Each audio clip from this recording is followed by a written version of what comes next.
This is us right here, Brother DeWaun, on my page.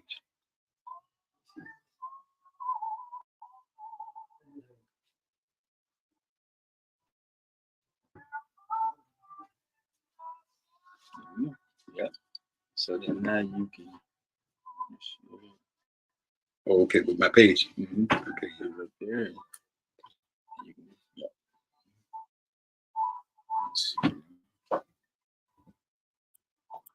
What do I need? Now, once you see it, now it should be. Now, how about you refresh it real quick? You know how you pull the screen down. Let me see. So like this. Let's see. Here we go. Yeah. Okay. We good to go. I'm just gonna turn the volume down. Yeah. So it'll be echoing. Okay. All right. I got the ring off. Mm-hmm.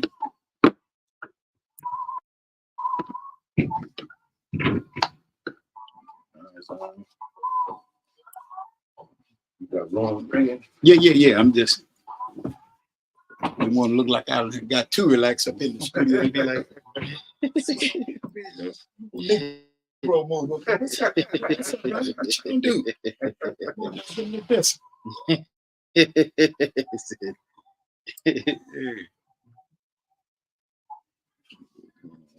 Rich, what's happening with Ox? Ox got an ankle injury, and he had surgery yesterday. Mm-hmm. He virtually shattered his ankle, man, and they had to reconstruct it. And they had to do some stuff to save his foot. I think he might have lost a toe. Okay. But now, when you said permanent pins, I think he's gonna have to have them. But somebody in his family was a doctor. Thank God they had called and was doing some appropriate therapies, man, where the brother didn't have to lose his leg. Okay, good. So good.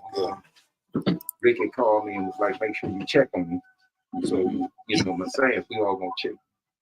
What is he doing now? Today in St. Louis. St. Louis. Okay. Yeah. Teaching down. Okay. And working the juvenile institution. Okay. He's been doing that, teaching and working in the juvenile institution off and on for a few years. Okay. So you're telling Reg, when you talk to him, make sure tell him go to health booster get that comfort degree. And he needs to be drinking that water because that water is a natural healing. Spring water, it's got to be spring water, but the pressure from the water and then the enzymes, the natural enzymes in that water is going to heal wherever that injury is in the body. See, me and I was drinking that purified for a long time. Yeah. And the missus was like, "No, brother, you need to drink this spring water." Yeah. Oh yeah. Like, okay. Yeah. I always thought the purified was better. Yeah, I always thought like the purified water. The spring water always kind of had like I guess a different type of taste. I didn't know. Yeah. But the health component is within the spring water. Within the spring with natural enzymes and minerals in it. That they take out of the rest of the water. Absolutely. And you know, that purified water, brother, a lot of times they just pumping it and they are cleansing it and getting the impurities and the bacteria out of it. But that's what take everything out. Yeah, exactly. Okay, gotcha. And it's not the source of it is not a natural spring usually, you know. So, but it's borderline like how the still water is just cooked. Yeah. And the steam. Yeah. And then liquefied. Yeah. So you know.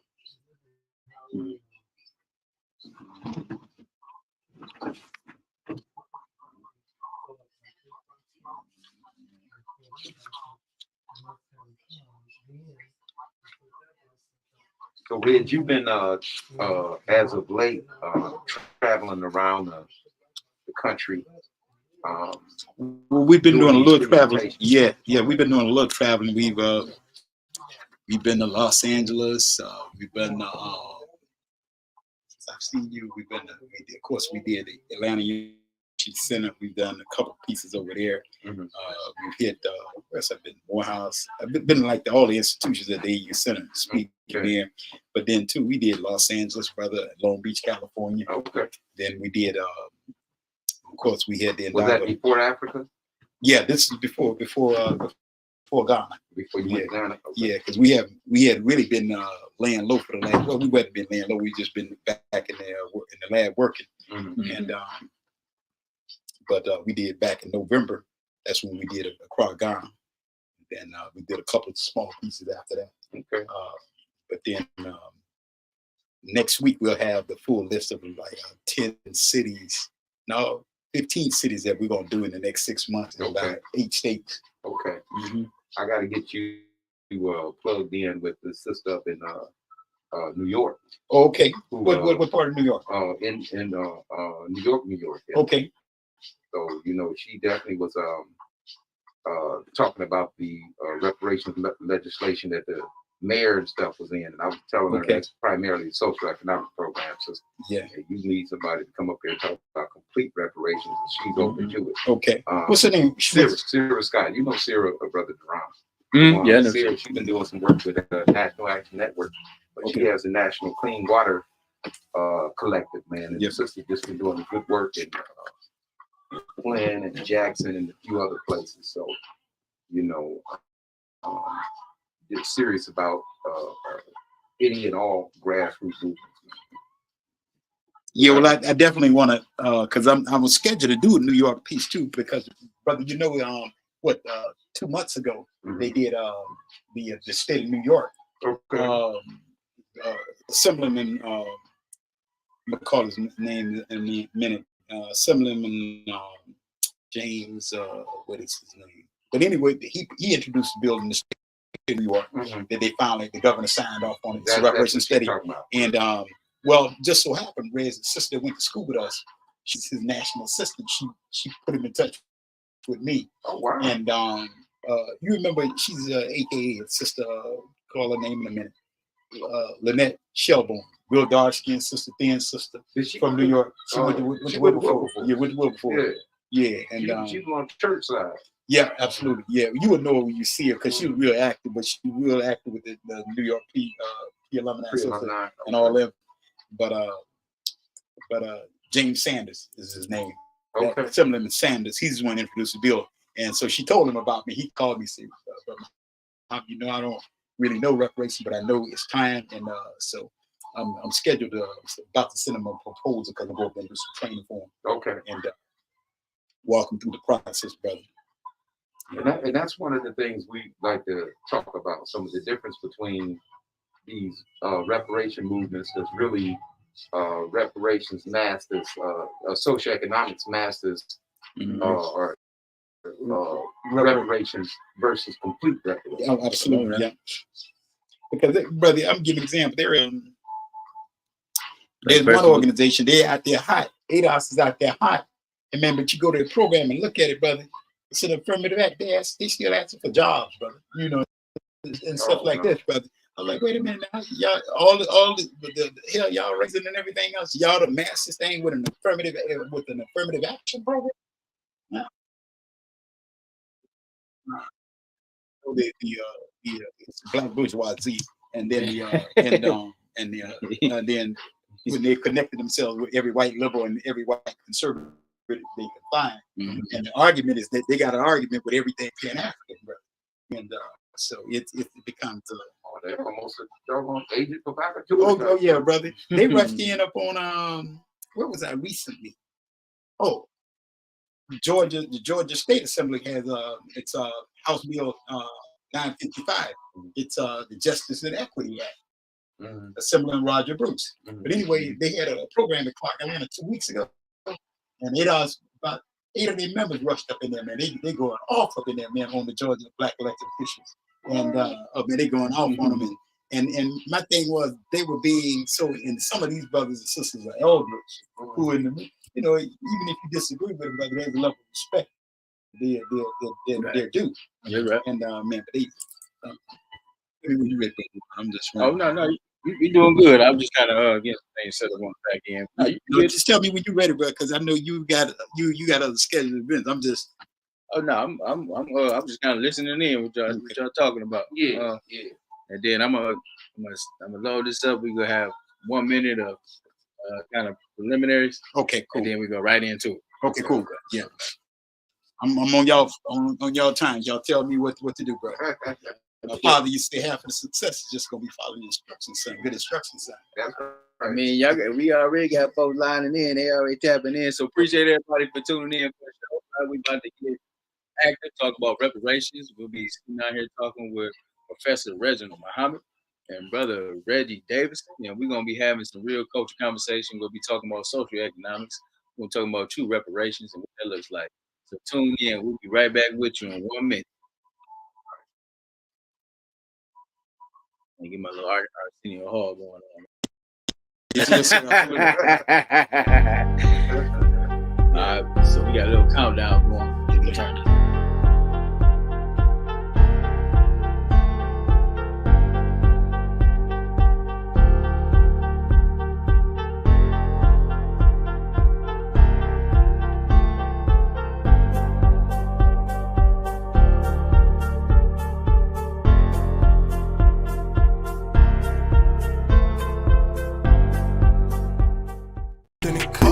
We light it up like sauce and sauce and sauce. We light it up like sauce and sauce and sauce. Fli-City got some dogs in it, dogs in it, dogs. Fli-City come off authentic, authentic. We light it up like sauce and sauce and sauce. We light it up like sauce and sauce and sauce. My city experiencing a transition from penny pinching, maximizing our dollars, multiply triple digits. I came a long way from baby jars in a project kitchen. Peace and blessings, everyone. So we tapping in. Welcome you to Fli-City Blackout. I'm your host, DeWaun Royale X Robinson. I'm sitting here with two esteemed brothers, right? That's been out here on the grind, doing work, putting in the sweat equity for a long time, right? I'm sitting here with Professor Reginald Muhammad. Thank you, Brother DeWaun. How Yes, you doing? And the entire audience, greetings to everybody. Assalamu alaikum, Mumbai, Ghani, Hotep, Frida Land, Uhura. I know I'm talking to the entire family. Shalom. Yeah, you're right. No, that actually, that's the whole thing, right? We fresh off stage this day, so we are definitely, man, talking to the family. And we got Brother Reginald Davidson in the house, man. How you feel over there? I feel all right. Come on, man. Everybody, peace. Yes, sir. We here with the great and I think just here on time and in time. Yes, sir. So, we were just kind of having a conversation behind the scenes. We were talking about reparations, and I know people get that buzzword thrown around a lot of times, right? People and groups are doing and working toward reparations, and still ask for jobs of that nature, right? Tell me this, right? When we are really kind of breaking down reparations, what is the definition of reparations? True reparations. And thank you for the question. And brother, I'm just honored to be in Flint, Michigan on the ground. Ready to tell you, I've been talking 3 or 4 years, even before water crisis, that I got to come to Flint. Yes, sir. And pay homage to you all who've been on the ground to ensure that people are served and the master people. We're on the front fighting for justice. Again, thank you, Brother DeWaun. Thank you, brother, for inviting me and having me. And I know I talked to you. I know I asked a question about reparations. Yes, sir. So far, our listeners, right? Yes, Because we got a range of different people that's listening. Yes, sir.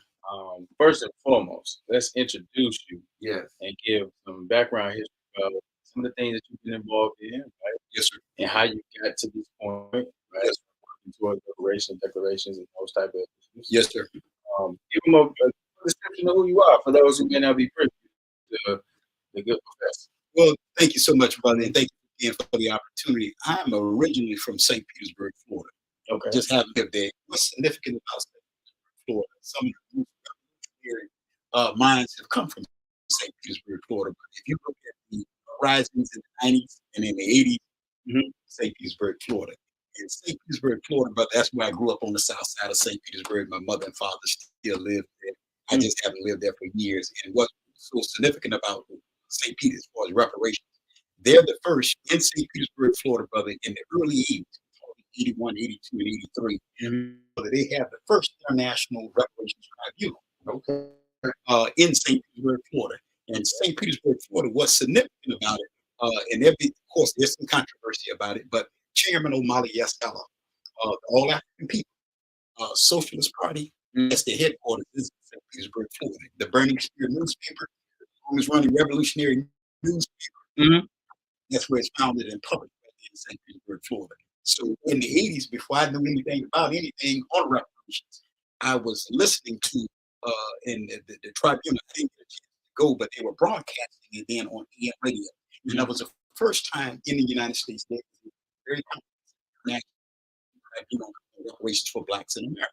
And out of that Tribune in the 80s is that there was a document published called Stolen Black Labor. The case for $4.5 trillion stolen black labor reparations. And so that's my base and my foundation. Of course, Reg and I met back, Reginald Davidson and I go back at least 40 years now. Met him, he was a young student. He's, I got a few years on both of you all, but he was a young student. I met him as a freshman when I was at Wilberforce University, and he was over at Central State University. And we've been working and organizing since then. And I work in the reparations movement, Brother DeWaun. Of course, I graduated from Wilberforce University in political science. My area study is political science. Too. And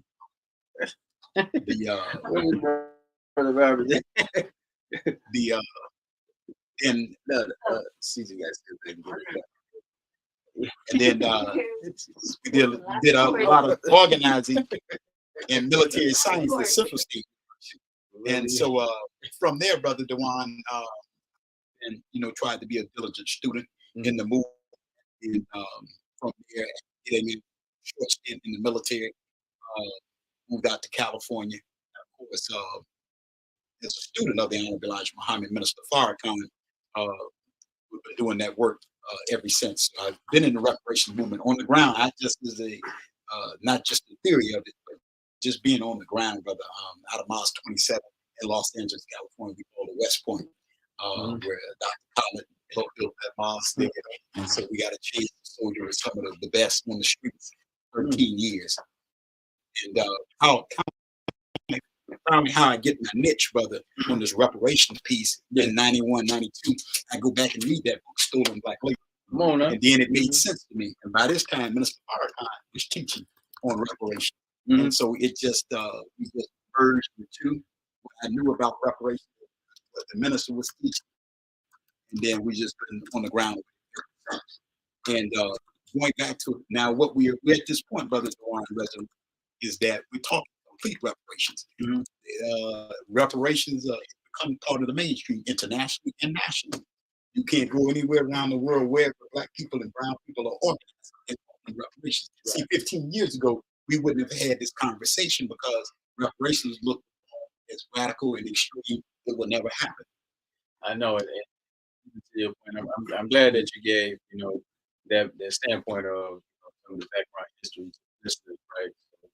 And then too, I had spent a little time in St. Petersburg too. Yes, sir. We when we went on tour in Fort Lauderdale, St. Petersburg. Which I love that whole state. I love Florida. Yes, sir. Yes, sir. It's a beautiful place for sure. Yes, sir. Right? Yes, sir. But it's unique in its own. Yes, sir. Right?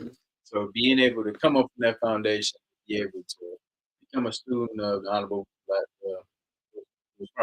And be coming up, talking about reparations.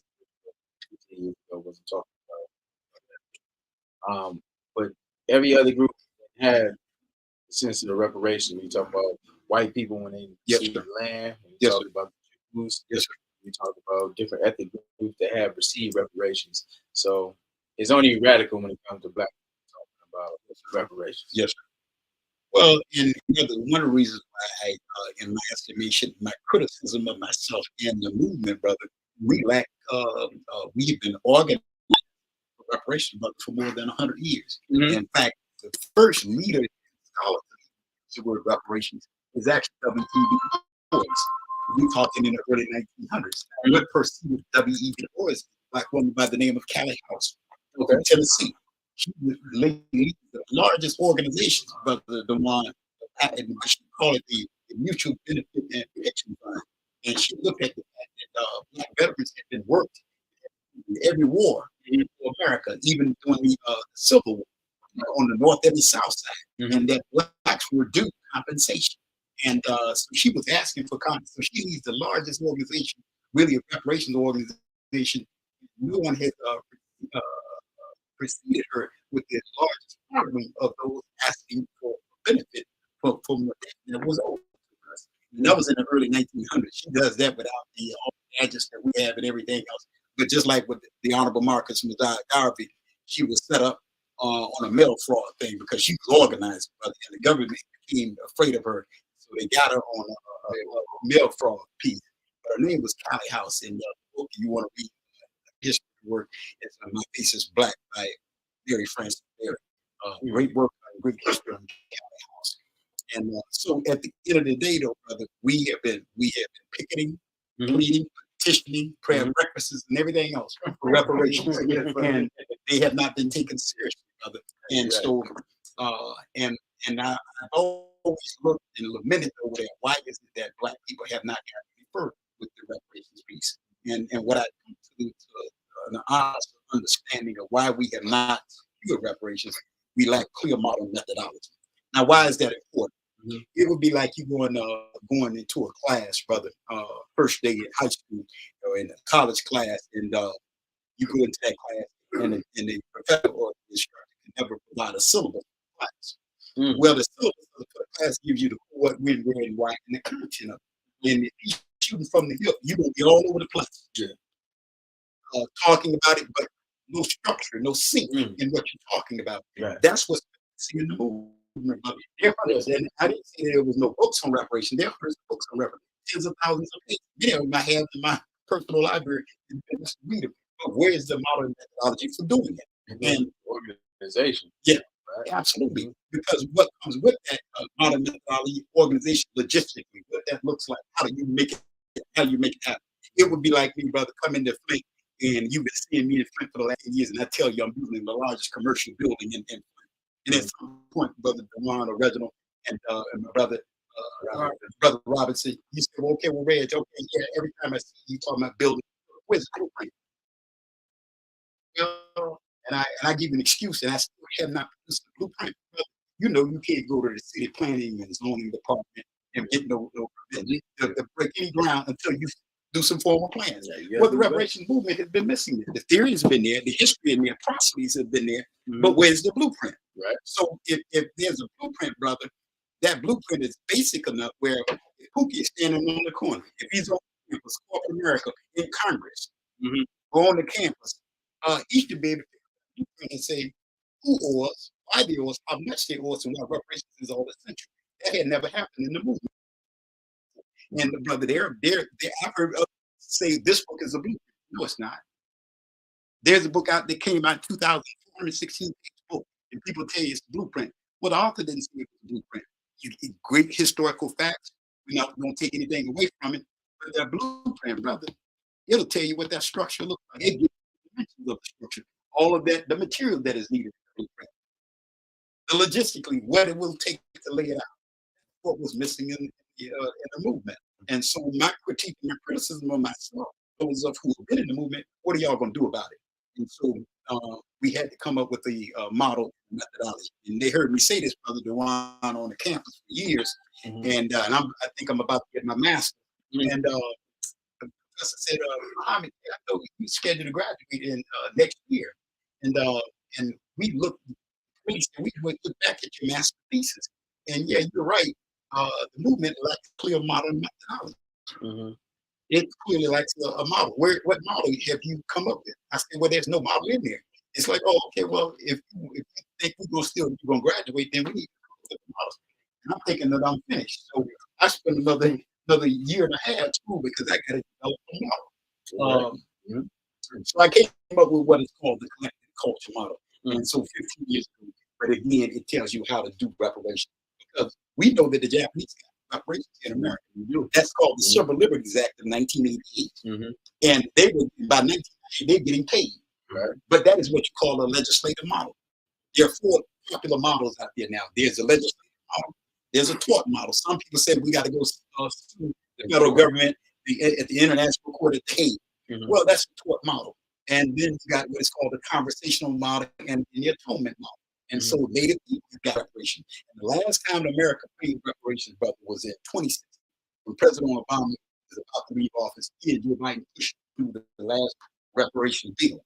Now, what they found is that there were thousands of Jews they said were below poverty in the United States. And for the Holocaust now, they teamed up with a number of European countries in America, and they made sure that they provided for millions of remaining Holocaust survivors to 2016. So they were paid reparations, but the black man and black woman, they have and because of their disrespect, brother, and some of their hatred for us as a people, they have not taken reparations serious. So that's why it's our job to change that whole mindset and sentiment. Let me grab this concept.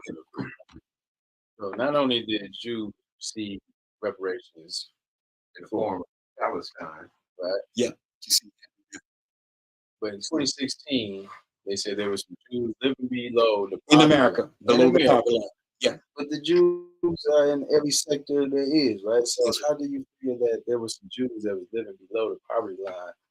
Absolutely. Yes, sir. Where did they get that?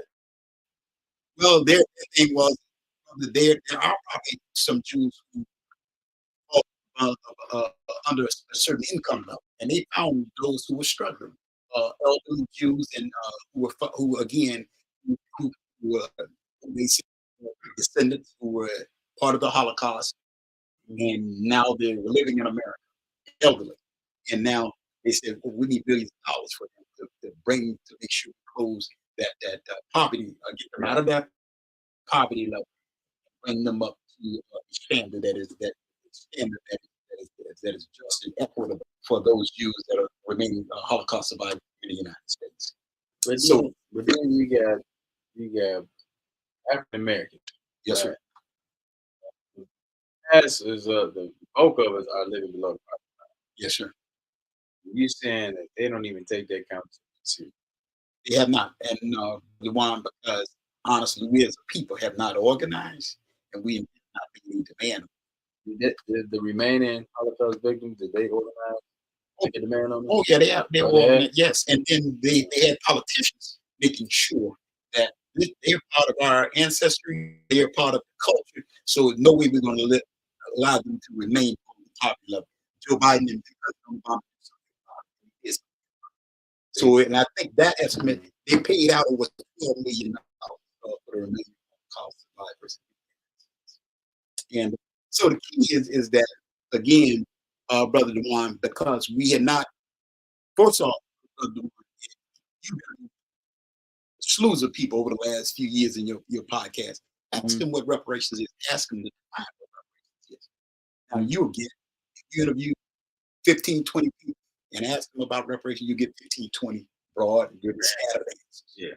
So Brother Reg, that was the original question. Yes, sir. And I think, it would do us well if you share the definition that you and Brother Michael developed and the movement over the years on the definition for complete reparation. Yes, sir.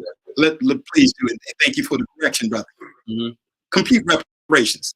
Process by which a nation of people is provided with the means to restore their condition, achieve complete decolonization, and make themselves whole with the ability to self-govern, self-sustain, and self-defend with their own independent land mass, economy, education, culture, and high civilization. Let me give that to you again, because brother, that you got to be anything that you build it.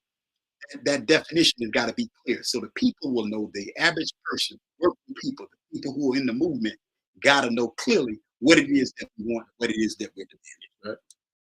Complete reparation, the process by which a nation of people is provided with the means to repair and restore their condition, achieve complete decolonization, and make themselves whole with the ability to self-govern, self-sustain, and self-defend with their own independent land mass, economy, education, culture, and high civilization. That's complete reparation. And the reason we had to do that, Reg, because they slapping reparations labels on everything. Yeah. And some of it is not reparations, brother. And reparations, brother DeWaun, if you say that we got a poverty, abject poverty situation throughout the United States with masses of our people, the illiteracy, prison population, teenage pregnancy, the breakup of the black family, crime-ridden areas. If you say those are the problems of community service. Those are the results of our problem. And then and how do you overcome those results is complete reparations. No politician at this point in time, I challenge any scholar, whether they're on the campus of Howard University or Harvard University, I challenge them. If it's not complete reparations, Brother Robinson, you're talking about patchwork and peanuts. There's nothing out there that they can offer you legislative wide at the federal, state, or local level. If it's not complete reparations, it ends up being patchwork. It will never, we're talking the masses of the people now, the restoration, the transformation, and elevation of Black life, it will never happen unless it's complete reparations. We have tried everything else. That's what we have not done, Dr. DeWaun. They've given us legislation, they've given us poverty programs, they've given us block grants, they've given us everything they said that it would help. Well, again, those are good locally, but the restoration and transformation and elevation of Black life that is sustainable and successful, it won't happen unless it's complete reparations. Because we've never, even since emancipation, which really means chain off the body, chain off the mind. Yes, sir. Which still didn't change our name, our language, the things that we really lost in a substantive way. So complete reparations sounds like a nation within a nation. Absolutely. It sounds like land. Yes, sir. Complete reparations sounds like the ability to govern. Yes, Native Americans have what is called reservations. Absolutely. And so they're a nation within a nation. Absolutely. They can travel within their nation, yes, into the general population. Absolutely. And back into their nation. And so it sounds like you're saying we can expect the sons and daughters of the slave masters to make us whole. And there's no dollar amount, because if you don't change the mindset, yes, if you give everybody a million, yes, then they're just gonna hand it right back to you if they don't have the means by which to have financial literacy and develop out. So it can't be just a check. Exactly. You absolutely. It can't be just a check. We're talking about post-traumatic slave syndrome. And Brother Reg, in his travels, he actually developed a clinical definition of what many of us suffer from. Remember that definition is called cocophobia. Cocophobia is the fear of white folks that has been bred into us over a period of time. And it's not an anti-any statement. It's just a truth. And many of us, that's why you have people like they was going through South Africa and 5 million whites managing 42 million people because they speak.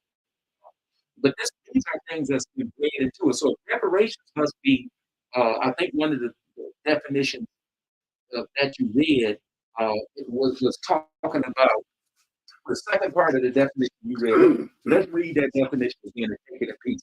You said the process by which a nation of people provided with the means to repair. Yes. So when you say the means to repair and restore their condition, let's just take that first part, the means to repair and restore. So the means to repair and restore look like what? Yes, sir. Brother, there's 4 parts to answer your question and to give you context. When you start talking about the damage, there's spiritual damage that's been done to Black people. There's some psychological. There is some physical and economic damage. Those are the 4 areas that we concentrate on. See, again, you gotta have a roadmap now. You gotta have a blueprint of what it is that you're doing. So those are the 4 areas that we concentrate on, because we know that those areas. How do you address that and make sure that complete reparations, reading the definition, where there's 5 select committees that have to come out of this area, where we bring in our experts, whether they be holistic health piece, psychological, mental piece.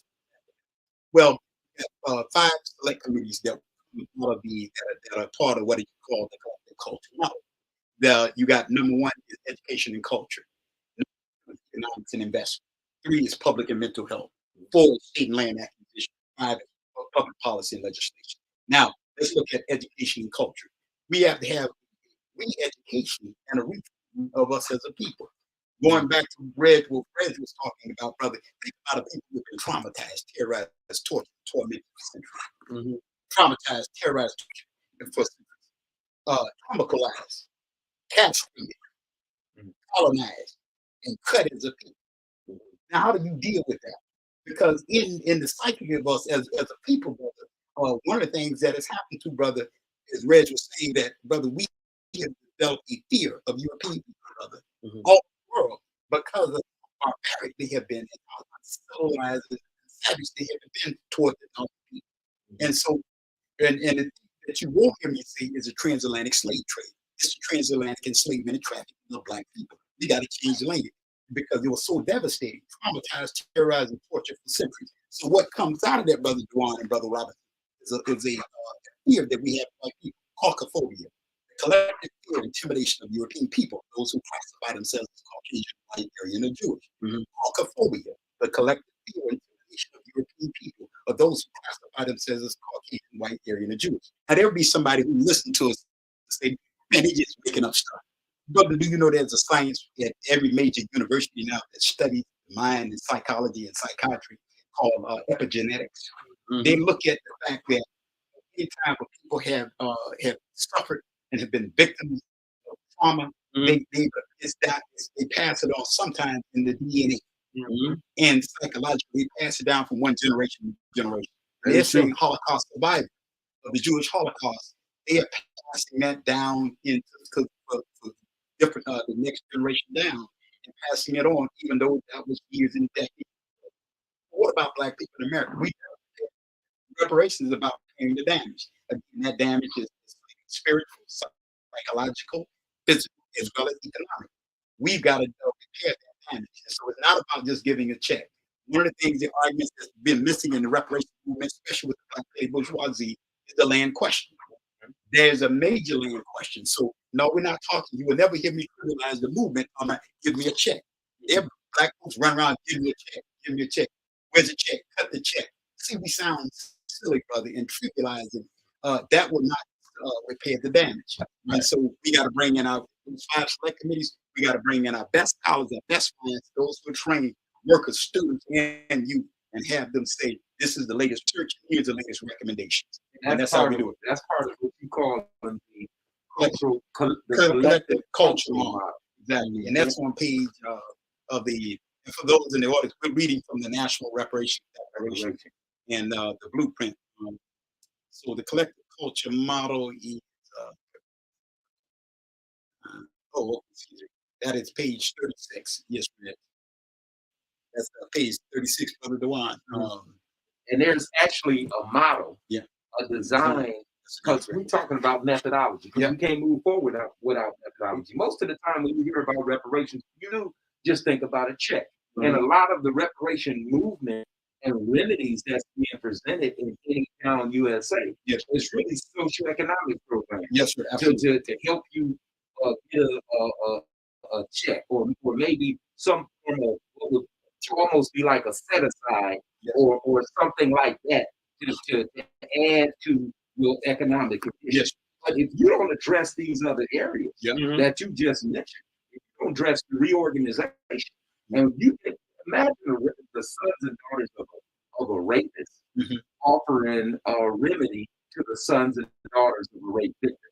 That doesn't make any sense to you. Good point. And so it's not a matter of saying there's no advisors or people, but it's a matter of saying this is an internal problem. Yes, sir. And we need the best of our own to help us come out of these chains and psychological images of slavery. We know Brother Naeem Akbar wrote the book, Chains and Images of Psychological Slavery. And he knew that we suffered in the epigenetics movement he was talking about. It is talking about how generations are still suffering from what, and it's focused primarily on the Jews. You said you are Holocaust survivors of Holocaust, generation down the line, will still suffer. Right. But no one has ever made that analysis in any serious way for the so-called sons and daughters of the slaves in America. Because if you did, America don't have enough money to pay us back. Even the model that's being used here, the collective culture model that focuses on 15 million of land that we lost to it comes up to the figure $83 trillion. America, That's the minimum. Yeah, that's the minimum. Yeah. Now people say that's impossible, but Brother Reg, we know that, and they proved that during so-called COVID, that they can make money appear out of thin air. And so it's not really as far-fetched as we believe to look at this holistic or complete reparation view with the set aside of land. You did that with the there. Yeah. So we know we can set aside some land that we can call our own.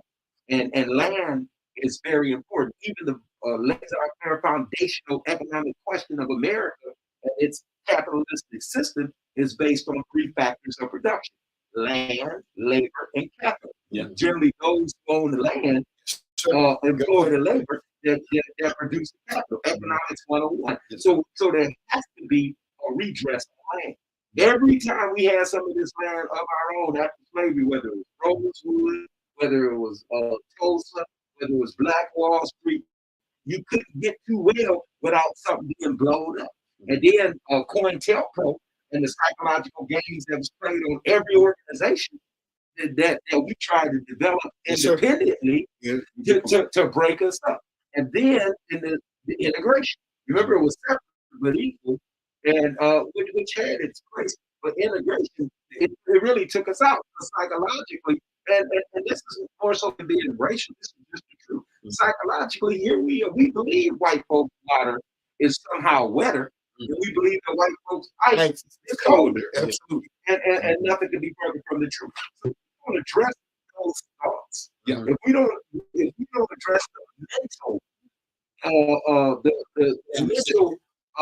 health issue in our mind that has never been remedied from slavery, I don't care what you give us, we're gonna always run to be in second. We'll run and just stand behind somebody to be in second. We'll make a backdoor. Oh yeah, Yeah. So Carter G. Woodson said in the Miseducation of the Negro in 1934, if there's no back door, you would go to the back door and cut one for yourself.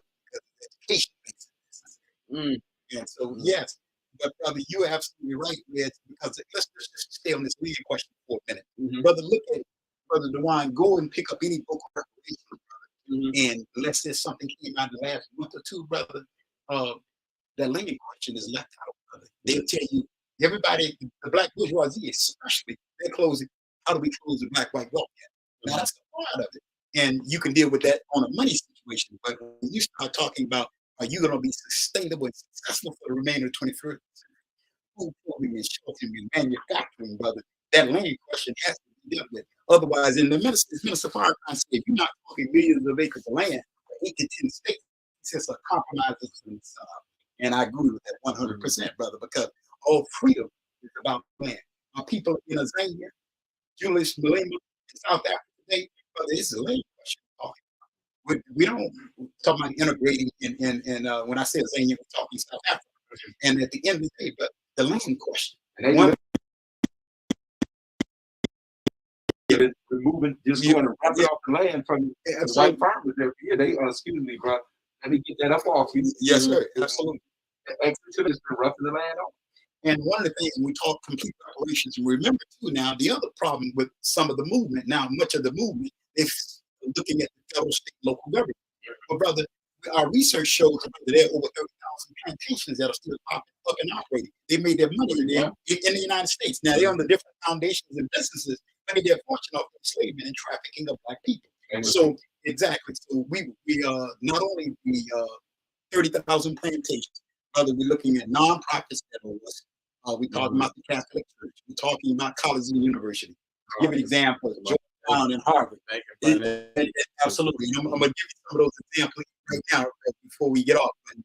You're talking, again, not only federal and state and local governments, multinational corporations, select nonprofits, and then over 30,000 plantations. So there's 4 bodies, major bodies. This is how we're going to come up with over $83 trillion that they So now, give an example, and they look here, brother. We can go back in early 2023, Wall Street Journal. Harvard University agreed to pay $100 million in reparations.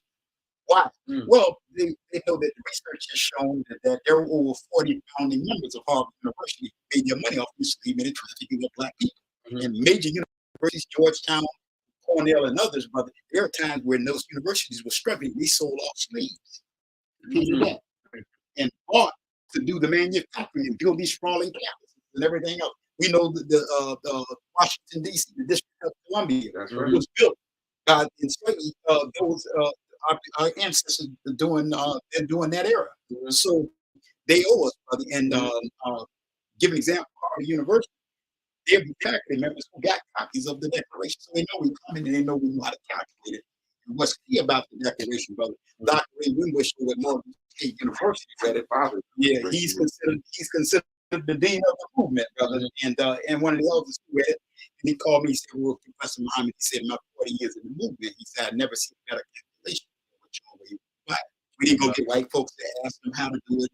Give them their calculation. That came from the people, and Brother Michael Muhammad will be here tomorrow, and he developed a skill. And then too, Red, because I struggle with the numbers. I said, "Man, now you got to lay it out where I can read it and understand it now." And he shouted back to me 3 or 4 times, say, "No, bro." I said, "But you got too many numbers. Break that thing down. Who can read it?" And the brother standing on the corner of campus, corporate America in Congress, he can read it. And you know what? It makes sense because we're talking about over 300 years of forced free labor. We're talking about at one point in time, we're talking about over 14 million acres of land. Right now, black people, Brother Robinson, operate on less than 2 million acres of land. 45 million black people. Up until 1970, we were controlling over 15 million acres. Come on, we was having a conversation, man, just previously. But we were doing better when we were in construction area. Yes, sir. And we understand going through Jim Crow, Black Crows. Because we were building institutions, right? And so now we find ourselves in this sense of folks have finance now. When we talking about it, people got resources, yes, sir. Money.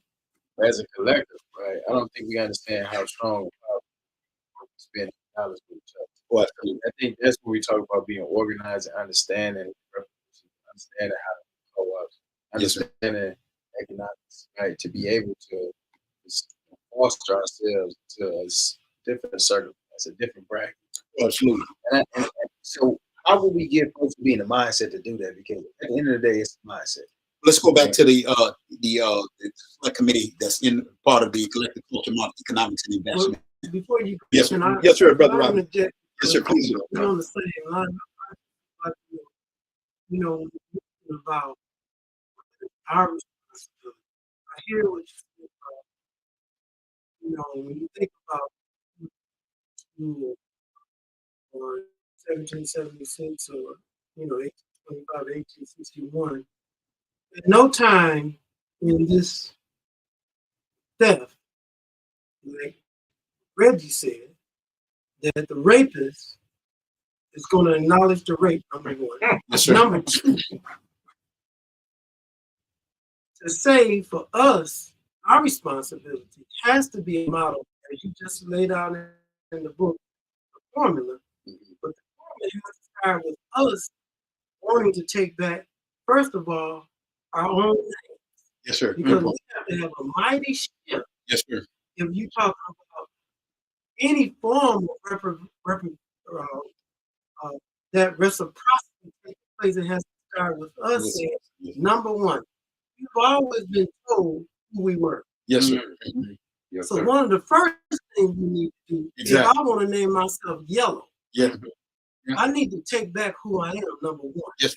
Number two, this capitalistic society will never share any resources with us. And we have to be willing to separate on the NFL, the NBA, all these other glitter things. We need to take a stand on how do we, as DeWaun was saying, how do we take a bold step? Because there's going to happen something catastrophic going to happen. Because what's going on in this country is not going to continue. So something catastrophic is generated. So what can we do as people to shock the minds of our people? And I do believe one aspect is for all of us, 45 million people need to say, today I'm naming myself Amin. Yes, sir. I'm not Johnson or Davis or Robert. Right? I'm naming myself Yellow. Yes, sir. I prefer Naeem, but I'm just saying, yes, sir. We need, because that would be one of the most profound breakthroughs simple if we Yes, sir. all Yes, sir. overnight. And Brother Robinson, you're absolutely right, brother. And you said, what is it that can shape the declaration? They have never seen anything like this that is organized and explains it and how we do it. And then you're right, brother. My students have challenged me at the university level. Well, Professor Muhammad, that sounds good, but they ain't gonna never give you a conceit. They will never turn over the land and the resource. Yes, they will. Yes, they will. But you gotta be willing. You gotta be organized, and then you gotta not be afraid to meet the demand. And again, one of the things in my book, brother, in the declaration, I looked at this, brother, and I lamented over this years and years of ways. How can we force them to do it? Because they're not going to do it because this is how they become more civil, just, equitable, or fair, balanced, and just in their decisions. Well, brother, one of the things what I realized, Reg, is that the term that they use in political science and in political circles is called quid pro quo. You got to be able to force them. There's got to be an exchange. They got to say, well, this will benefit us, and we got to say this will benefit us. And there's got to be a mutual exchange with interest here in order to happen. They make, brother, one of the things that I taught, and I believe this, and I can prove this in no limited time in any circle, brother. Even the reparations question, the four entities and bodies that I say owe us, brother, they're gonna come to the table when they realize, you know what, wait a minute, they're organized, and Wells Fargo Bank, y'all owe us, Chase Bank, y'all owe us, other banks, and they say, well, you know what? Yeah, I hear y'all reparations, but the hell with y'all. When I told them to pick up these phones and these tablets and everything else, they closed 10,000 accounts in 2 days. They're coming to the table, brother. There's a quid pro quo now. It's like, see, that's all. You anything else? When niggas y'all can continue to march if y'all want. You can continue to protest, but don't mess up with the flow of anything. Don't mess up any flow of mine. And so, but they make all their economic and political decisions based on what we call the quadruple-based paradigm. 4 Ps. 4 Ps. It's their power-based, their profit-based, policy-based, and privilege-based. They make all their decisions based on that. Let's go back to the pandemic a few years ago. They're profit-based, policy-based, and privilege-based. They make all of their political decisions, Brother Robinson, based on 4 Ps. It ain't what's just and fair. They go and overthrow countries around the world and overthrow heads and go take resources based on does it help or hurt our power base, our profit base, our policy base, and privilege base. That's how they're gonna make the decision based on reparations. These companies that owe us money have to hurt them in the 4 Ps. Brother, wait till our youth, Brother DeWaun. See, we got a youth over there too that the minister said they're the best generation that we've ever produced. Brother, your age. Because we're not scared to go against. You're not afraid.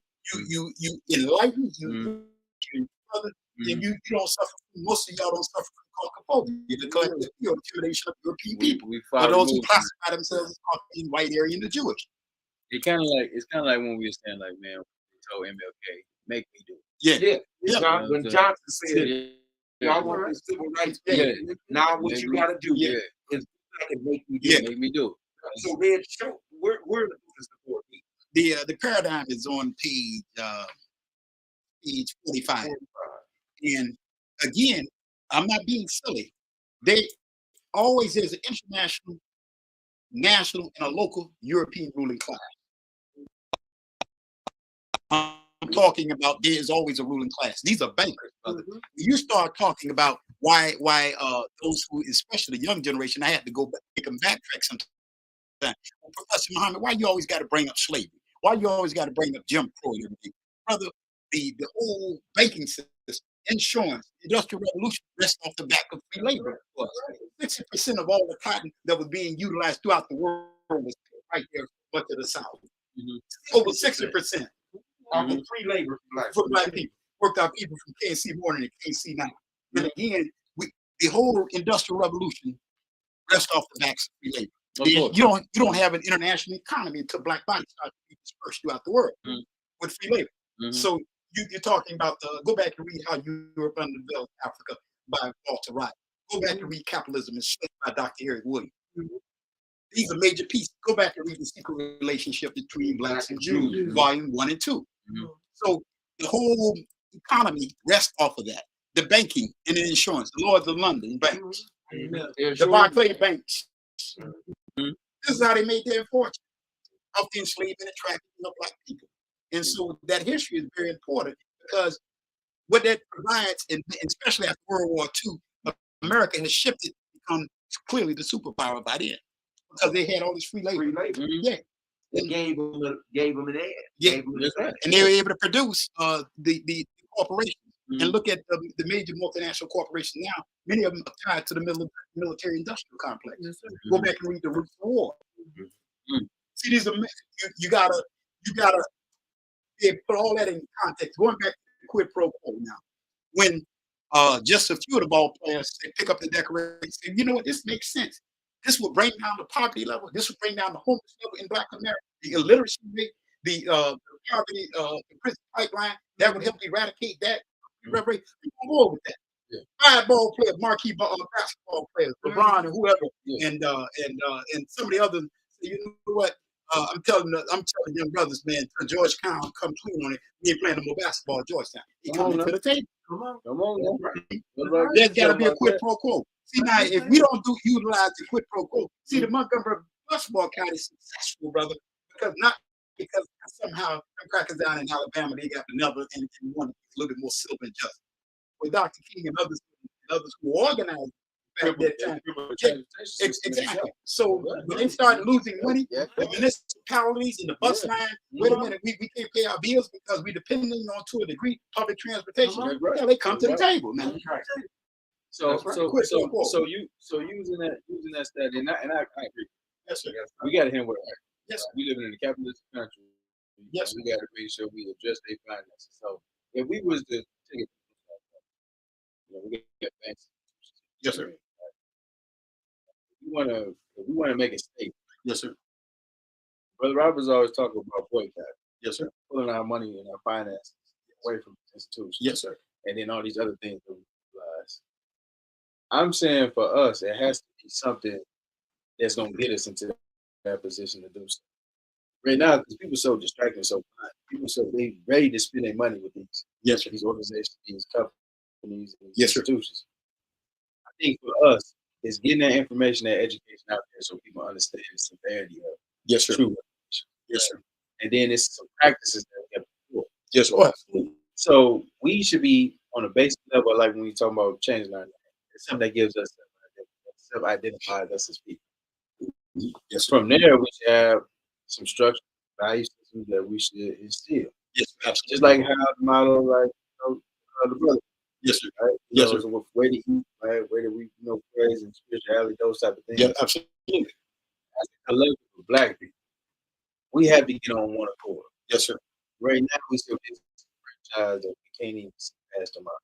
Well, it has to be a functional unit. You're absolutely right. Remember, unity doesn't necessarily mean uniformity. And again, so we lay out some basic and again, go back to the Reparations Declarations because you asking some critical questions. And if we're going to bring about this movement called complete reparation, those things have to be employed. Those things have to be implemented, and they can be done. That's why I'm here in Frankfurt, because when I leave here, we don't have a local organizing committee. And the local organizing committees work. We proved that back in 1995, doing what we still in, what we know is the in our era. Because what you saw, brother, is you saw brothers and sisters all over the country, across the world, say, you know what? I agree that we have to change, we have to organize, and we have to do something to show the value of Black men and the Black family. So you had local organizing committees, 200 of them around the country. They came together. They weren't tripping over the labor, brother, the theology, the philosophy, or the ideology. They realized that we would have to do something. And we're at that critical junction right now.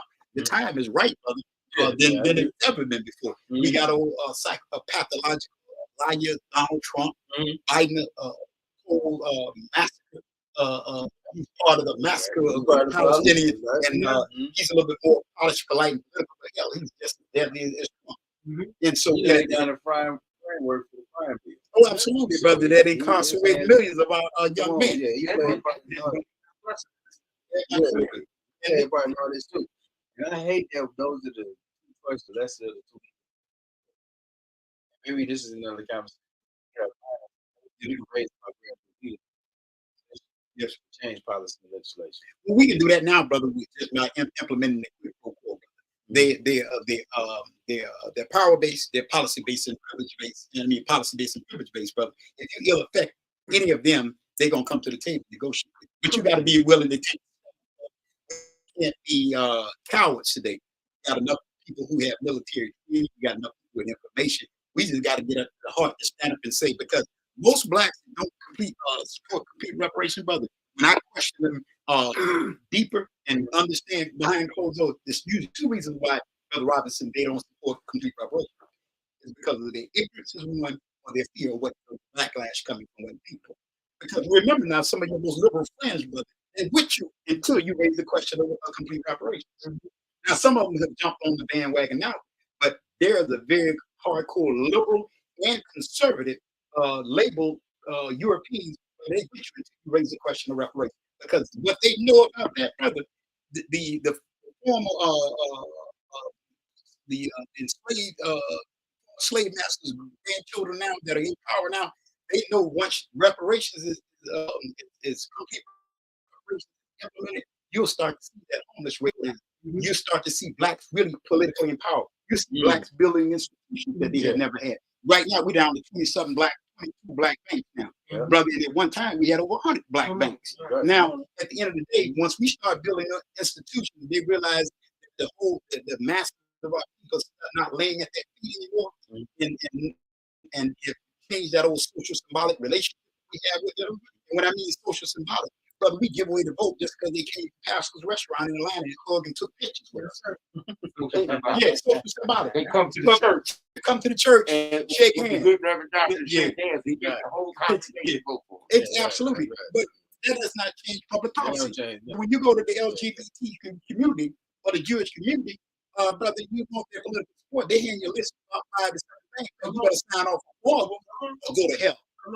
See, we gotta let politicians lose their seats, brother, black and white. If you don't agree with the complete reparations program, and the complete reparations program, brother, is in it for everybody. So if you say the historically black, 107 historically black colleges, brother, they don't need no more all uniforms and gymnasium. They need endowments. Right. They need endowments. Billions of dollars. They sustain and they successfully. Black farmers. Now, so everybody's got everybody got some skin in the game and a benefit from in the game. Stop being afraid, going and step up and say complete reparation and demand it from all of them. Here comes the This formula, because if you look at NFL is $168 billion a year. Non-profit organization. Yes, Overnight, yes, sir. if those Negroes Yep. stop Yep. and say no more, Yep. overnight policies Gonna change. and procedures will change. Oh, overnight. absolutely. But you got it. Because think about that. Yeah. Right? The NFL is a non-profit Yes, organization for $168 billion a year. Yes, sir. Now, when you look at that model, what they've been able to do and get away with, Yes, sir. maximize that by 5 or 10 times that is what they really make off the book. Yes, sir. Now, look what policies that they are pushing Yes, sir. those owners of those schools. Yes, sir. Even if you look at with the whole kneeling incident, Yes, sir. you see how a lot of those Negroes that look like you and I, Yes, sir. Sam boys, see how they capitulate. Yeah. So again, back to a lot of times when you look at John Brown back in 44, back in 1861 or 1841, there's got to be some level of commitment to saying enough is enough, because power only respects power. Yeah. Well, you're right, brother. And that comes from the masses of the people. And see, now the masses, brother, organizing around the world for reparations. So they're pushing the black petty bourgeoisie to do it. And that's what you got to do, brother. Remember now, President Obama, when he first runs, much of the black petty bourgeoisie was not on board with it. They were still trying to get on the Hillary Clinton. But when they saw that the masses picked well, even the politicians from Georgia, where I am, they were like, wait a minute, now you're not ready yet. You got to get some more experience, and then we own Hillary Clinton. But when they looked at their constituents saying, no, we're not going to the okey doke anymore. We're not continuing to stay on this Clinton frame and this whole social symbolic of how we engage in politics. Now, with y'all.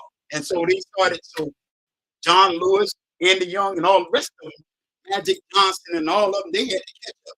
P. Diddy, they had to catch up with Obama because initially they were all hugging on to Hillary Clinton, and as tough as they are, we're trying to hold on to them. The masses of people will always force you to do it. That's the reason why reparations is in the nation now, because the masses of the people they talk.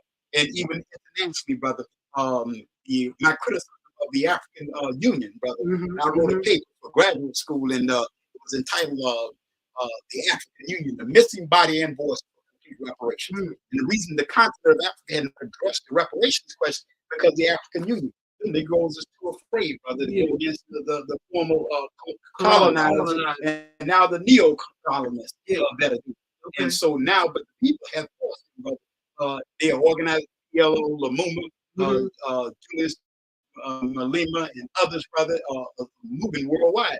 So in back in November, they had the first international conference on reparations, and immediately half the states were there. The African Union is finally on board. That happened as a result of the people. Let's go back and how I was going to ask about that because, you know, when Gaddafi was there, he was part of African. Yes, sir. He was pushing that world currency. You think that they were supportive of reparations at that time? If you think of Africa really getting a hold of this region, yes, sir. Maybe a powerhouse, maybe the most powerful continent. Yes, sir. They were trying to do that when they were trying to become under one currency. Yes, sir. So was that about reparations, or that was just, finance? Well, no, certainly Gaddafi, and there were others, brother, long before the African Union came about with the OAU, Action of African Union. Those who helped set it up, remember too, the boys is instrumental coming out of the Naira movement, starting the first Pan-African conference, and then you had, of course, the great work of Kwame Nkrumah, Dr. Kwame Nkrumah and others, and Patmore and others were clear on the reparations question. And early on, before they moved from the old OAU to the African Union, brother, by early 2000, they were clear on the reparations question. They had reparations conferences back 30 years ago, 40 years ago, brother. So they were clear on the reparations question. When Gaddafi started actually creating infrastructure, yes, sir. They were connecting roads throughout the various continents. With Cecil Rhodes and carved up Africa into the countries we call it today. Prior to that, yes, sir. The Berlin Conference. Prior to that, they disconnected the roads. Remember, France left the one country, they came and took everything. The stop signs, they left the road, it's everything. If you're not gonna find this path, with us, we're gonna take everything. So we never been taught on the continent level how to make intermediate and finished products. We always mine our raw materials. Like Goodyear did back at the turn of the century. They had bought millions and millions of acres of Liberia for 17, 16 cents an acre. And you wonder why they was able to thrive as a multinational corporation, because they get their raw materials. The multinationals and the current systems of the channels of distribution survive at the expense of Africa not being developed. Yes, sir. So when Gaddafi was starting connecting roads and bridges and waterways, hey, it came to a point where you got to kill him. It wasn't for his policy. And Libya, didn't nobody have to pay for food. Right. Nobody had to pay for help. And brother, those who had gone to Libya before the overthrow and assassination of Muammar Gaddafi, they'll tell you, brother, there was no homeless problem in Libya. They'll tell you, brother, like you said, free education, free healthcare, and everything else. And these are black folks look darker than you and I, who was in positions of power. And again, too, remember, it's Gaddafi who pays for half of the satellite. So when you need to make long distance calls and communicate around the world, you didn't have to go through Europe. He was paying for that, brother. He was pushing for as the vision of Dr. Nkrumah of the military on the continental military, the United military, and using one current currency. So, brother, they had to move on based on that. Yeah. But that is a form of reparations, brother. That was helping repair the damage of centuries of colonialism and neo-colonialism. So, but much of what they know to brother is the land question, and they had asked for European dollars over there, Right. brother. Their major thing is the land question, and then which will allow them to start to manufacture, teach, and develop their own institution. Because when you go to parts of the continent now, West Africa, Ghana, but you still see European control of the education.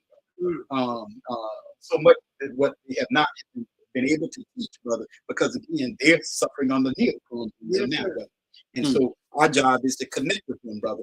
And so one of the problems with the current movement, brother DeWaun, in the United States, brother, there is an effort to, and it's almost becoming a cancer in the movement, brother, is that well, you can't prove lineage. You don't deserve reparations. And then it's becoming anti-African. But then here's the contradiction though. Those who are taking their position, they're aligning themselves with everyday European, whether liberal or conservative whites. They're aligning themselves. They got a problem in-house with the family when it comes to reparations. There are 3 levels of reparations. Lineage can be one of them, but it can't be the only variable that you use it. Reggie will tell you when you look at civil and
to prove it to. The former slave masters' grandchildren now, the perpetrators, they're going to have to validate and decide if whether or not you're going to get reparations. See, and brother, that criteria was never put on anyone else when you started. And we got the black bourgeoisie pushing this argument. That's how you know some of it came from the government, and the black and the white ruling class, liberal or conservative. That's where some of that argument came from. So the power base on the 4 Ps, just to touch back on that, the power base, you know, when you start looking at, you know, who rules in your particular area, whether it's the DDA here in Flint, you know, there's the power base generally is, you know, economic in nature, but it also will deal with, you know, law enforcement, energy, natural resource, the military. The military is the main, and the military is the main one, because you know now that other countries' military are able to keep up with ours, you see a shift in power. But your power base, you gotta look at any town USA. What's the base of power in Flint?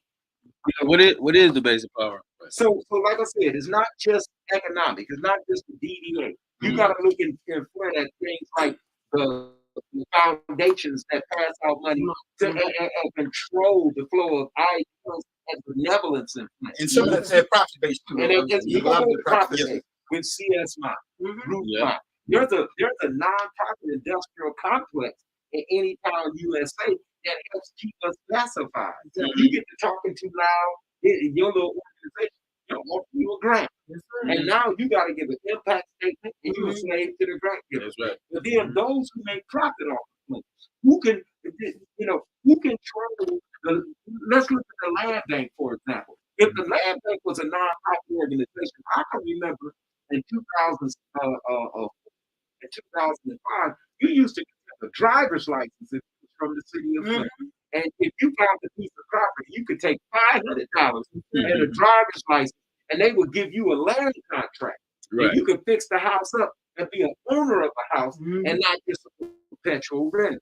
So we got to look at who profits in our town. Who makes money off of it? J.P. O'Sullivan over at the airport, a beer distributor. They got long trucks, 5 o'clock to 8 in the morning. They at the corner stores at Flint, dropping off 22 ounces and 40 ounces, selling death to our people. Okay, fine. But they make millions of dollars distributing beer and wine. We never make a demand on them to do anything better, not as beggars, but under the concept of reciprocity and parity. You draw money out from us, you need to put some back into our community. So Brother Robinson and Brother DeWaun get together and tell the land we need 50 houses and tell J.P. O'Sullivan, y'all gonna finance our vocational training program. We gonna train the army and handyman and these ex-offenders that y'all don't know what to do with on how to repair these houses. And the end game is all these people that's renting houses, we want to now allow them the opportunity of home ownership through land contract. Because there's always, and that goes back to what Reggie said, that's quid pro quo. On the road to complete reparations, we need to be engaged in these types of activities that empower us individually and in small groups. And we have to plant study cells. We have to do things on a cellular level because if one cell becomes infected, we can keep moving with other cells that ain't infected. So we have to learn how to strategically move on a cellular level. We got to plant cells because all kinfolk ain't skinfolk. And we just have to understand that if you plant on a cellular level and grow that way, then the movement got to be wide enough for everybody to stand on it. Stand on it how then on mutual interest. You can't come to somebody that's connected out of doors and they're gonna take your movement seriously, and you're not trying to address their condition at all. There must be something in there to address their condition. Because when you're talking about the home post, food, clothing, and shelter, you can make the base wide when you start with the base, food, clothing, and shelter. So the power base, those in power like the but we said we're not gonna buy any of these products. Now you ain't gonna stop people from buying them completely. You just gotta tell them where to buy it from the sake of the movement. Then they gonna come to the table like that, just say, hey, what happened? Or for example, that distributing company don't want to put more money into the development of housing. Then when you see 40, 50 people blocking their trucks from moving, hollering rah, they gonna call you back. Hey, what was that you was talking about, man? Because he's crazy. So you gotta sometimes apply positive pressure to get some results. So we gotta get somebody power base is. We can agitate the movement of power base without forcing our people to start wholesale, then you'll get some change. And then the profit base, because that ties right into it. Who making profit? Now, on a large level, international banking, multinational corporations, insurance, the stock market. Locally, if you say most of our people got their money in Elga, and I bank there, or what's the 3 main credit unions? Your Security, Federal. If there was a mass exodus of money going out of those institutions and to the smaller credit union, we're gonna be real happy to receive your money. Number one, y'all gonna give us some better interest rates. Y'all gonna finance the rehabilitation of these hood houses we buy. Don't nobody want to give us no financing, no loans at $25,000, $30,000, and $40,000 because they don't believe in the property and it's rateable. But if you start finances the lifeblood of business. So if you can get some financing going, now if you take your money out of these other institutions, they're gonna say, hold on, wait a minute, what you need? Well, we need special finance. You're gonna have to make them stipulations go down because think about it. If people have the ability to pay rent, mortgage is normally cheaper than rent. So you gotta have something that can really affect the mass amount of people for your movement to be sustainable and long. You gotta get them fired up. Change our name in the process. And so your profit base and your policy base. Who making the decisions on the federal, state, and local level? Policy centers. Got the Jordan Krumah Institute, like think tank down there, and without telling all this business, have any of y'all put a survey You know how they be having the Nielsen, all of these different surveys. I don't know no black people that ever was asked any questions on those. So we need a think tank that develops just off of that alone. Our own thoughts and our own research. Yeah, And publish it, be able to and disseminate then it. publish and disseminate. We just talked about having a flip group.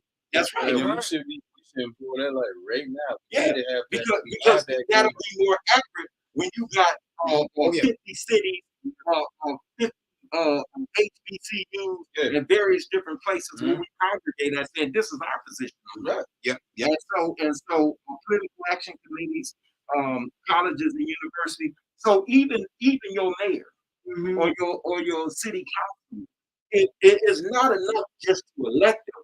That they need to go in with an agenda from a board, and it can be at the ward level, but then it got to be an agenda that all the wards agree with too.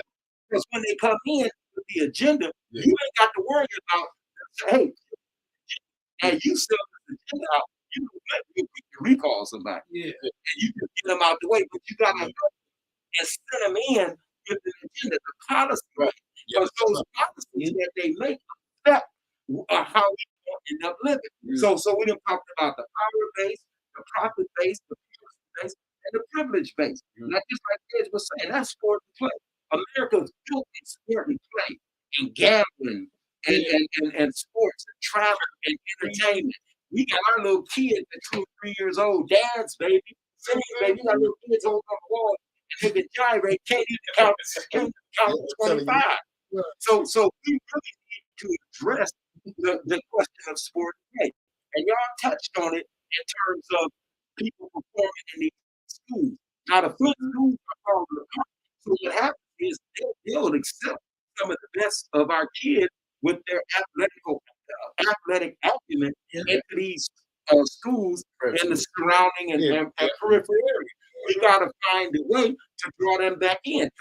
And we really need to consider black boarding schools. Right. But we need boarding schools to take a group of our boys and they live at the school and they go to the school. Because if the parents can't handle it, we got to step outside and be willing as men to teach these boys.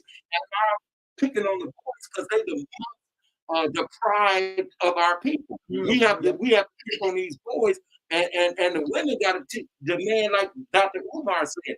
If the women, they own half the money, if not more, and all of the demonstration, if you know what I'm talking about.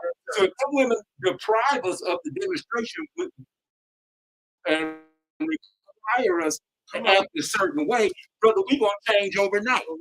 And so we have to separate men and women, and we have to continue to develop the gender role of our sisters. And this is no shot to LGBTQ, but and we don't have to fight about that, because personally, I don't believe, I don't care what your philosophy is, I believe whatever equipment you're born with, that's who you are. Now, at the same time, I'm not going to derail the movement because somebody has some type of internal struggle in who they are. And you know, a lot of times that's born out of abuse, brother. And that's born out of a lack of our ability to address the mental health questions, the chronic and systemic mental health questions and abuse that occur in our community. We don't have the money or the resources to address the chronic and systemic mental health. When we was growing up, mom and them used to beat the damn mental health out of us. And you know doggone well, and if they had the numbers they got now, mom and them would be in penitentiary for the way they tried to beat up that line. But so it was a two-edged sword. In one place they gave us discipline. In another place we seem to hold on to the abuse part of it. So it's a lot of mental health issues in our community. And first there's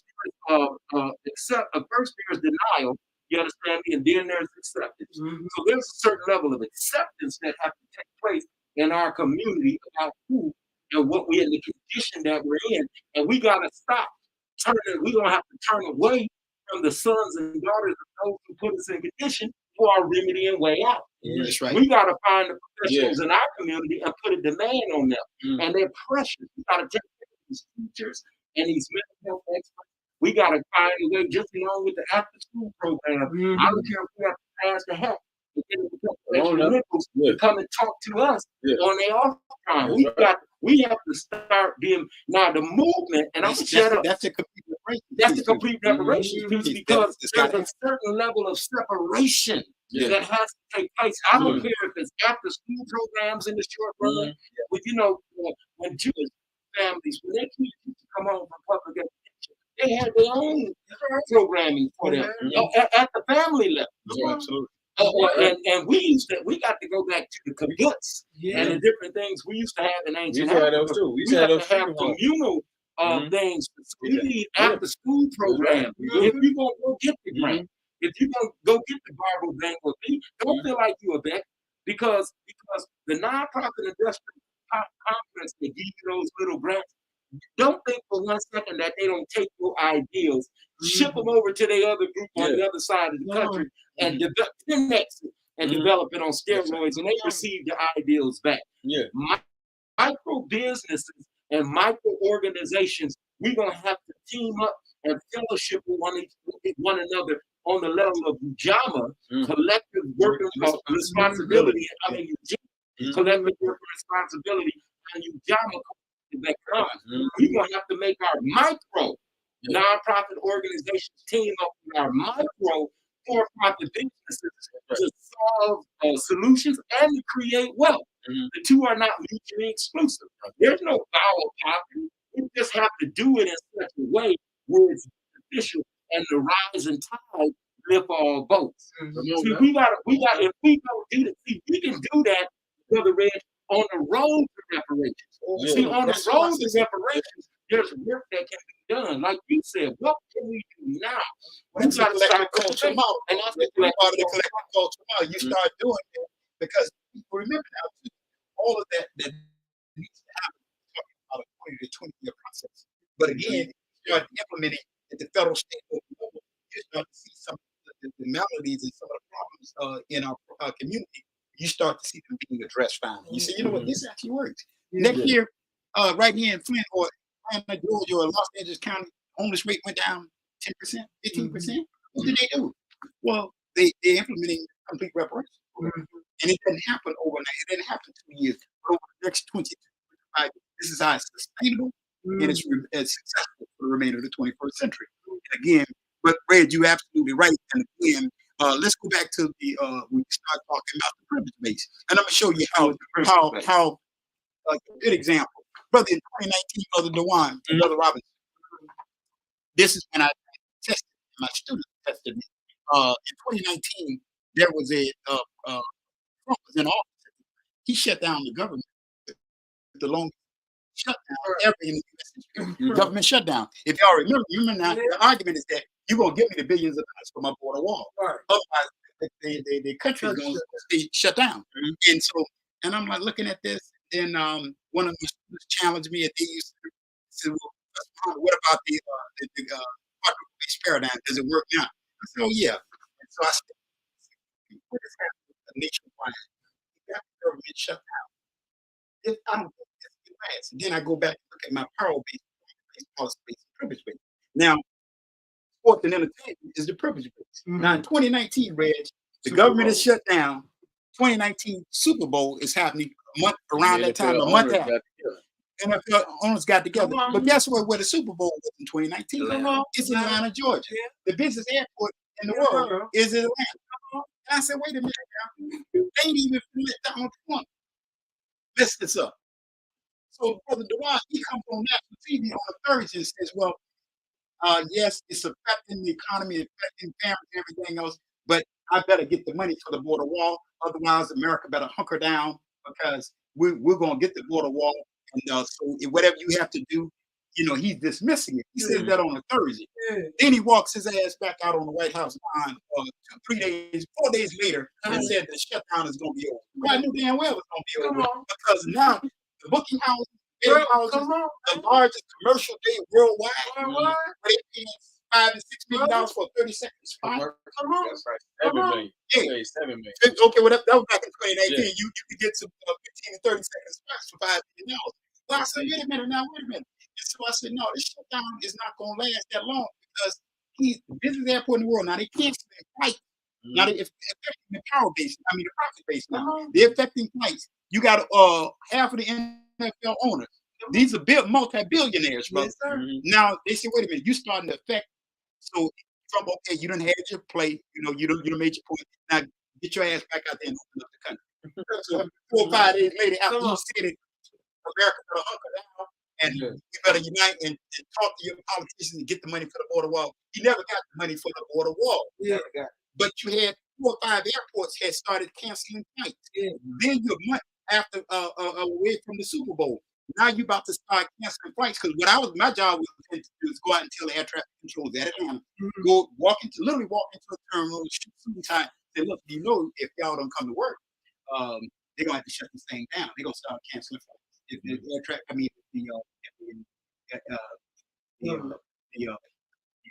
the security people, it's TSA. TSA workers don't show up. They got to shut down terminals. And you thank you, Bill Roberts. So before I could even do that, Brother DeWaun, 4 days after he made the announcement that we better hunker down, and I know America is suffering right now, but that border war is more important, and I'm going to get my billions of dollars. Now, shut it down because the NFL owners, the NFL owners, brother, they call it, and then international bankers call it because now you start the credit rating, and then the Wall Street bankers like, wait a minute, we got people who are paying $5-6 million for spots. Come on, this whole industry, travel industry, is about to be ill affected now because behind the Super Bowl, because you're showing it all over the world, different languages, every country, every continent, they're showing the Super Bowl. All of that's now go back and open the country. So all that talk that he did, he went back because now your privilege base is starting to be ill affected, and then it leads on into the profit base starting to be ill affected. Which affected your policy and also affected the power base that makes the profit. I'm telling you, all you got to do is take those bases. You're right. And you'll get change. Now, he got more people interested in the border question, more politicians felt empowered, but I bet you they had to open that country. Because normally that just goes to show you the office of the presidency is bigger than just the person. He had his own aides, and I'm like, bro, enough is enough. Because now you're affecting the jobs of the infrastructure of the government. Now, if part of his goal, which I ain't giving him that much credit, was to break up the government and break up certain portions of the government, that began to happen. But I don't care if you are a Muslim in the Nation of Islam or not. If you read the book, The Fall of America, by the Honorable Elijah Muhammad, all of what you see now is predicted. America will not fall from without. America is imploding from within. She's imploding from within, and she's very suicidal. If those who have been managing and running this country can't have their way, it's like a big old 4-year-old. Well, I'm gonna kill everybody. I destroy everything around. I gotta apologize to our listeners. We had a internet situation. Right? Okay. We kind of going in and out. So when we talking about security information, is very critical knowledge being shared with. So even for folks who was tapping in, tapped out, we will be having event tomorrow. Yes, sir. We're talking about reparations. What I was going to do too is maybe tomorrow, I'm not sure afterwards, whatever. Definitely going to do a recording, so then that way you can kind of get a deep sample plan of action locally. Absolutely. You absolutely. We won't be jumping around. We kind of jump around, but you'll see that we laid it out. This was good dialogue. This was good dialogue because you see, it's some folks in there chopping it up and being truth was being said. Yes, sir. But then, Pookie and Ray, break it down. Direct. We need to do starting our local community. But I do, and when you both were kind of breaking down the privilege base, both profit. Use the example of Trump. Yes, sir. When he shut Reggie down. That is key. But those are key strategies. Right? Weakening oppression and those in position of power by really being strong about your efforts and care about. That's the only thing that matters. All they care about is the money, finances, right?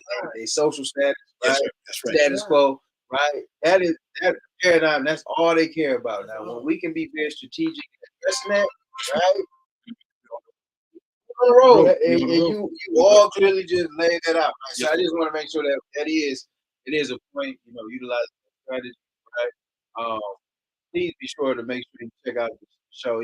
For those who are on, we appreciate it. Please share that information out. We should all be talking the same language. We all have to be able to explain this. Even something as simple as changing our name. Yes, sir.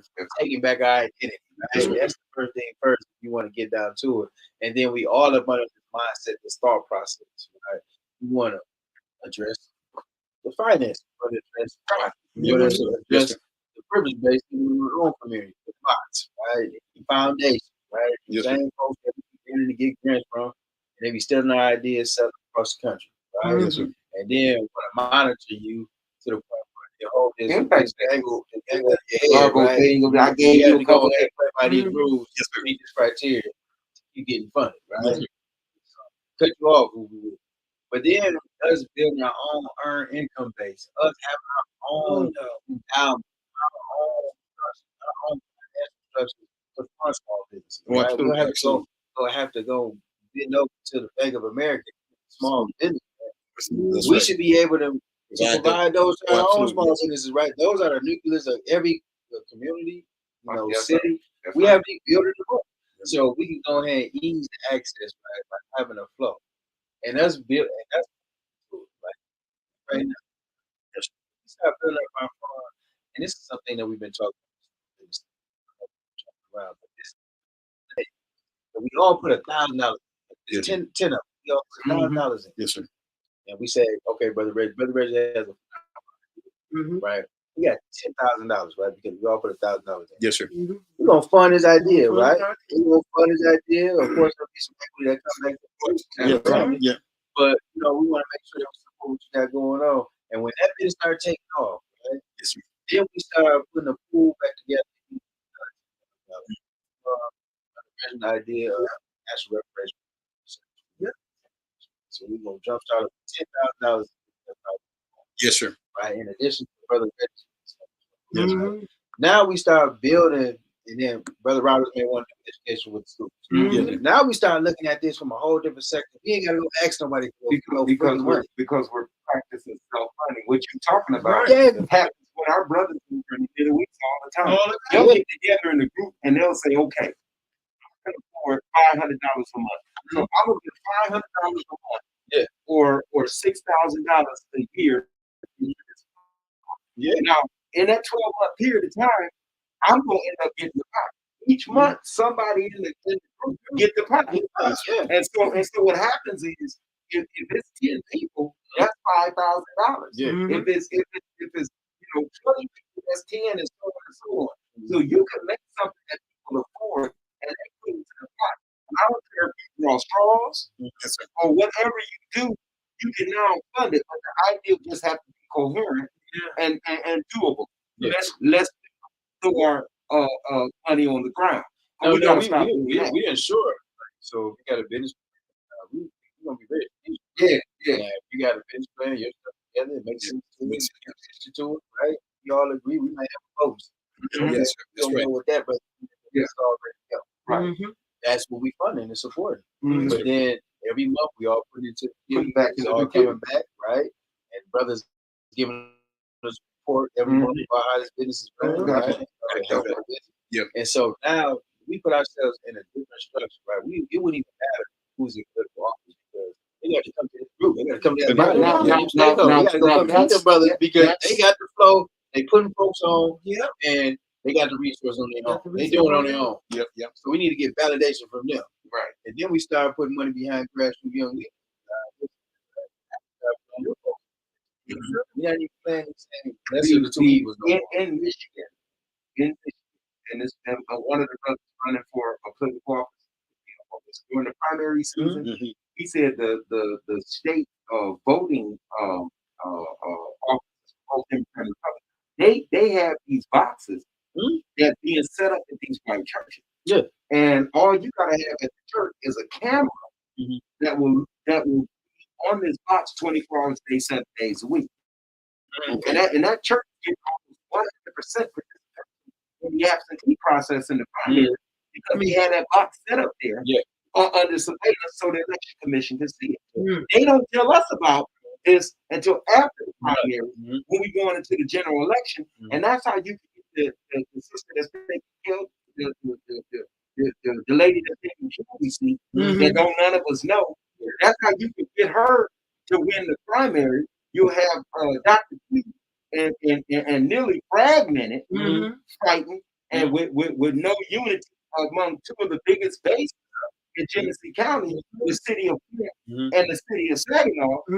But these outlying churches, they'll have the box in there getting 100% absentee votes and stuff for this particular candidate. She wins the primaries, then they come to us during the general election with some barbers, bangles, and beads to vote or to come do what you call it symbolic. We'll come take a picture with you. So we come show up and even leave a donation. Doing the election slide because we got a person showing up at the church in the choir doing the wave. You got so that came to our church, you know, and he patted us on the head. He's my nigga. And my wife, the trumpet say, "See my black, my black." And so it's so condescending. But what happens is we sell ourselves out so easy for Roman molasses to go on. Now, power can stage nothing without demand. So we have opportunities during this period of time to get some demands on it. But most of our demands, as Brother Reg so eloquently said, is social symbolic. We don't really ask for nothing. Just stop through. Come through, drop off the garbage game will be. And then people become some election workers where they can get a couple nickels and that's it. And when they get in office, because they take the vote for granted. Now, me personally, I do believe as a group of people, and it's not so much a race thing, maybe more so than a power thing and an agenda thing. To push your agenda, we need an independent party. We don't need to be tied to no party. We need to be tied to whoever is going to get the work done. That's what we need to be tied to. If we had our own resources, to be an independent party. We would have to be dependent on Democrats. Well, you know what? They already select those folks already. They already know. The Democratic Party, the Republican Party, they be having a plan. Like for us, that's the only way that we're gonna get respected. If we gonna start respecting ourselves, then we gotta start being independent. We have to separate ourselves. That's when you talk about they don't come around here and try to get the agents right out the vote. No, no matter who they are. They got their own flow together. They got their own economic policy. You're absolutely right. So we got to be looking at the same. We have all these democratic people that have led our urban population centers, and our urban population centers is in a dire condition. You can't tell me the party has made the commitment on the local level. Now I'm gonna shut up, and I will say to everybody, listen, tomorrow, from 4 p.m. to 6 p.m. at Castle Green Senior Citizen, you're going to see a presentation by this brother that's systematic, that's laid out. They've been doing the National Reparations Blueprint tour for a while now. So you'll see it in PowerPoint style, laid out, and we'll be able to take some questions. And so Brother Robinson has allowed us a little bit of discretion to be liberal in how we talk in an inspiring way. But I'm telling you all, Michigan, we have a treat at the highest level. This body of work on reparations is second to none. I'm talking about a person who can consolidate the movement with the leaders of the movement over periods of years. They've been coming together on the summits for the past 3 or 4 years. They've been having summits, and the summits been sales of some of the most proficient people in the movement, some of the most scholarly work that's been done in the movement to develop. And the brother wouldn't know for an answer. He knew we needed to have a methodology on how to implement reparations. And the cultural collective model and the 4 Ps, there's nothing you're going to see. This is scholarly work that's broke down for anybody to be able to understand it in any time USA. It has come to term. It has been incubated. It's been gestated in the womb of the mind of some brilliant men, so that when it came to birth, it it can stand the scrutiny. This model can stand whatever scrutiny you want to put in it because it was activated properly. It didn't go ask these power brokers, boss, how should we do this? This came out of the struggle of the masses of our people in the most scholastic way possible. It can stand in the boardroom, it can stand being in the classroom, and it can stand the scrutiny of the masses of the people. And this is a book, when people use the term power to the people, it's only 60-something pages. And everybody gonna have an opportunity for a small fee to be able to come and get this book, and you can take a picture with the authors of the book. You know, you'll be able to. We got a package, and I think it's only gonna be $25. It ain't gonna be $50, but it's only gonna be $25. Where you'll be able to get the book and take a picture. Because I'm telling you, in your lifetime, you'll never see a work like this before. The foundation of this work, you're gonna feel years, even after we gone. This is a foundational piece of work in the reparations movement that's been denied from us for years. Nobody wants to pay the ex-former slave in America its just due. We can pay everybody else but us. And that should not be something that we should be psychologically saying. Don't let people tell you that was so long ago that you don't need it. When we still, as the brother just said, in 216 in America, paying Holocaust victims. That's on the poverty level. Come on, people, we're going to have to do a lot better than this. So it will be worth your time to come out. You're not going to have this opportunity till the time, Flint. I just want y'all to tell somebody, come on out and see this brother. The flyer's been posted. Hasselbrain Senior Center, 4 p.m. to 6 p.m. I'm telling you, it's going to be a beautiful work.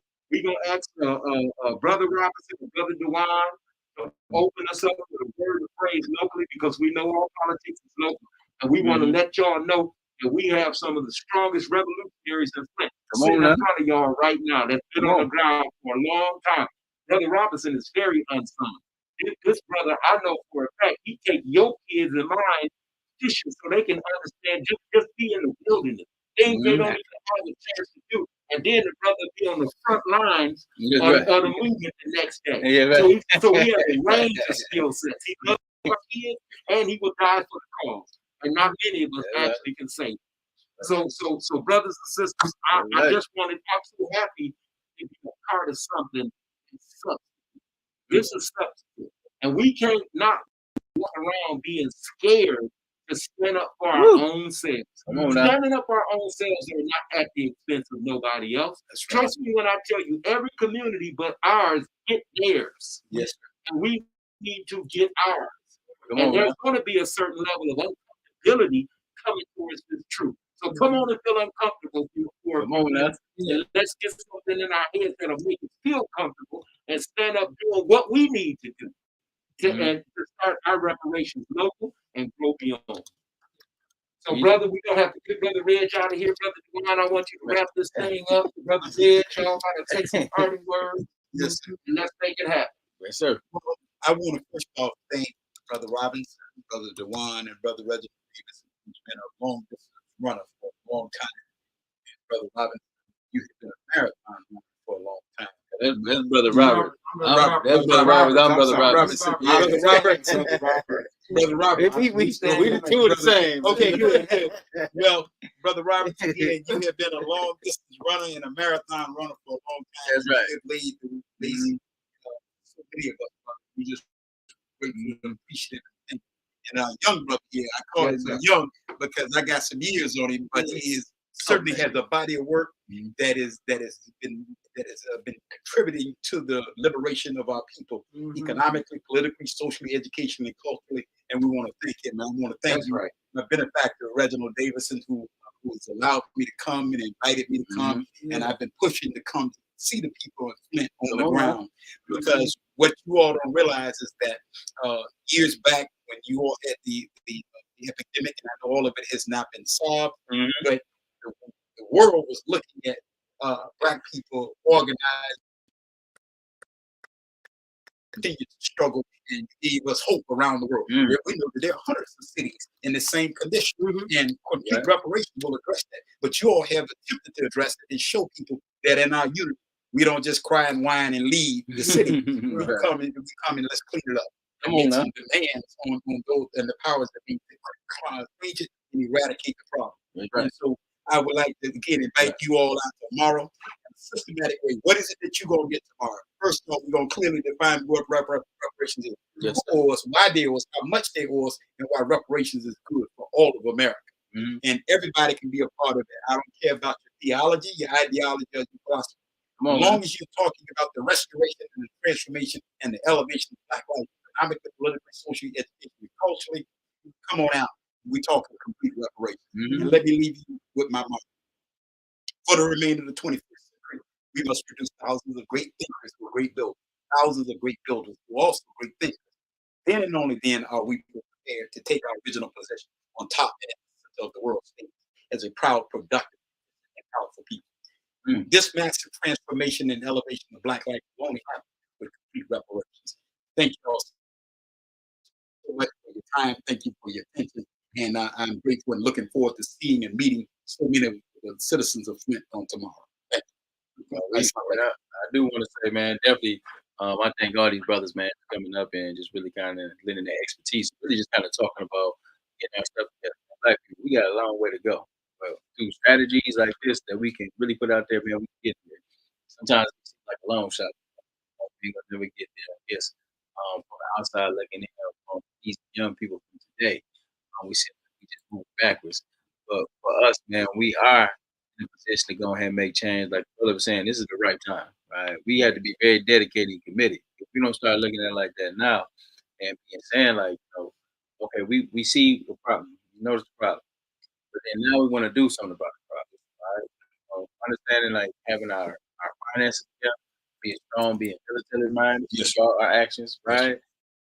Having a plan of action, being strategic, getting everybody involved. It's gonna take all of it. Everybody play a part, right? Even those bourgeoisie brothers at the foundation and everybody, man, chopping it down. We need all y'all, man. We need y'all to get in line. Just at one point in time on the plantation, right? We had the brothers in the field getting to it, putting in the work, and we had the folks in the house blasting the glass, right? And the sugar, right? You know what I'm saying? Playing a part. We need those type of players in the game today. It is not too late for us. As they always have tried to make the Black the permanent lower class, we're not standing for that no more. We are being voted on our action. We taking just like MLK said, we coming for that check. We're not waiting, we're not acting. So we've never been one to sit up there crying about and complaining about that, right? We had to go ahead and see how we see things fit and make things shape and do it on our own. So I appreciate this conversation with motivation, right? Inspired. I'm gonna go back to it's just a book I can keep. Yes, absolutely, brother. Yes, sir. We're gonna be putting this out there on the forefront, and also about that committee. We talk about establishing the Reparations Declarations committee here. The local organizing committee right here. Because we LOC here. Yes, sir. Okay. We have anything time we hear it better. How do we actually do it? How do we make it happen, brother? And just to close out, here's how important this is, brother. This is what the minister said. How important this is that he said, and now we've got to be accountable for our generation and leave our children and our grandchildren a future. And the future is reparatory justice. The Honorable Minister Louis Farrakhan, Chicago State University. And why is the definition so important, brother? Look at this. The struggle for reparations begins with the definition of the horrendous injury to African people, which demands a repair. To talk reparations is to first identify and define the injury, to say what it is and what it is not, and to define the nature and its impact on the ones injured. Unless this is done first and maintained throughout the process, there is no case for reparations. Only an incoherent set of claims without the basis of ethics or law. Who said that? That's the founder of Dr. Miles Kareem. So he said the struggle begins with the definition of the horrendous injury to African people, which demands repair. So again, we got to first off clearly identify it. And again, no matter, I'm a product of all the reparations organizations. I'm a long-term member of NCOPA. I'm a long-term member of the Nation of Islam. I'm a long-term member of the National Association of Black Political Scientists. I'm a long-term member, brother, of so many, long-term member of Alpha Phi Alpha. And so again, we welcome everybody out. We're not asking you to join our theory or our history or our ideology or our religion. we're asking you to come together as Black folks who are concerned about the masses of our people. Reparations is about who deserve reparations? The masses of our people. Okay, so let's be clear on that. And any questions that you like to ask, we'll be there tomorrow. We'll be taking questions. If I honestly don't know the answer, I will tell you. But my job is to make sure that the reparations movement has not been compromised and we don't sell it out. We want no co-op in that move. Yes, sir. Absolutely. So we appreciate everybody. Be sure, and then we'll be remiss. We didn't give great reverence to our fallen brother. First World Council member, Eric Mays, man. Definitely, man, that was something that was on my side. Folks to understand. I know he was sick. He was sick. Had a few different health ailments, and just I'm very, very unfortunate right now, man, because we had so much work to get to, so much fight in the city. Right, we was trying to fight for the co-equal branch of government, which is the city council, making sure that we had strong representation in all wards, right? So, shout out to Brother Eric and all the work that he has put down, man. I'm thankful for everything that he's done. I'm thankful that so many people, whether they agree with his presence or not, acknowledge his work. I'm so thankful from the mayor flag and half staff, and I don't see it as just symbolic. I see it as an acknowledgement. That had an impact on his community. Now you talk about impact. Yeah, just had an impact. So we pray that we listen with the ancestors and on the ancestral plane. And philosophy, and we ask that you give a prayer and our shade or something in reverence to that brother that's now with our ancestors. And then one thing that we all got to do, we got to take a piece of Eric and do the work. We got to do like Joe Madison said. Black people will always say what you want to do. So we got to take a piece of the made and continue. Because we keep on that. Absolutely, yes, no, that's right. And I do want. I want to say even for us, man, like don't give our flowers when we did. The brother was out here doing the work, and he was having a hard time galvanizing people and stand up for what they believe in. To him as a be the same people out sharing this picture. It's not waiting until a person's demise or a person trying to acknowledge work and value. Yes, sir. We gotta love on each other while they're here. Right? What's good when a person can't feel it. Yes, sir. So I always want to say, man, like let's be better, even if we got right misunderstanding. At the end of the day, man, we have to go ahead and know how to curse. You don't know when. You don't know when it's over with. You can be young, old, whatever it be. While you here, while we got the chance to see each other, and we got an opportunity to make atonement, right? And be better folks for our community and leave a legacy behind. Let's do that, right? Let's be better. Shout out to his family, love and condolences to the man, all his brothers and sisters, everybody in the first war out there with no representation right now. Lift them up too as well, and pray that the next person who comes in picks up where their brother was. So we appreciate everybody. We'll see everybody tomorrow. Be sure to like the show. Be sure to share it. Hope you got a nugget out of this. Maybe something that you think about, a little fat to chew on. But then we'll be seeing you tomorrow at the Haskell Green Senior Center at 4 o'clock. We'll be there. Listening to it. We on time, right? We on time. 2 hours, right? Yes, sir. It's 2 hours, jam-packed information. Be there. Get there early, right? You're there. Not being on time is on time. Being there 15 minutes, 20 minutes is on time, right? Yes, so make sure you be in there. Make sure we support. Thank you. Enlighten us on reparations. What we need to do. Create those LOCs here so we can be activated in our Flint community, connected to Atlanta. We encourage everybody to come out for free event, but if you feel compelled, make sure you drop some love on the brother. They got some things out there. Yes, sir. We'll definitely have some. We want to make sure people read the declaration, see that it's blessed to be a scholarly work, and then it's organized. So when you read it, brother, it makes sense to you. And then you can say, you know what, I can do this, but this ain't that hard. It ain't that hard. This is where my place is in it, because I can't do what you do, brother. Brother Roberts do. I can't do what Davidson do. DeWaun, I can't do what you do. But all of us have a place in the reparation, brother, because again, you're talking to mass generations behind. depending on us. Not to Yeah. compromise, not to sell out. Oh my goodness. Yeah. Thank you. That has been a detrimental situation for us, man. 40 We could have been a lot farther than that. Yes, sir. We gonna go and take it. And I like what you're saying, like, man, everybody, we can't do each other's wrong. Everybody's profound their own way. It's like when we come like fingers, and we ball up like a fish. Like, we got some good work coming up, so I'm excited to be there tomorrow. We gotta do a drop again tomorrow, man. I apologize for the internet. I apologize too for all the early misses, technical difficulties that we had with the show. We will be back online to get into it. Putting out more information. Brother Reggie said, man, more news at 11. So how we always kind of end the broadcast, we do a little Wakanda man out.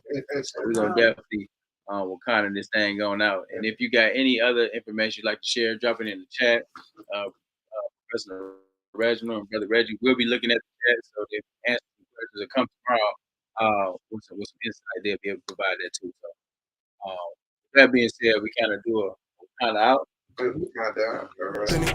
We light it up like sauce in the sauce in the sauce. We light it up like sauce in the sauce in the sauce. Fli-City got some dogs in it, dogs in it, dogs. Fli-City come off authentic, authentic. We light it up like sauce in the sauce in the sauce. We light it up like sauce in the sauce in the sauce. My city experiencing a transition from pen and pinch.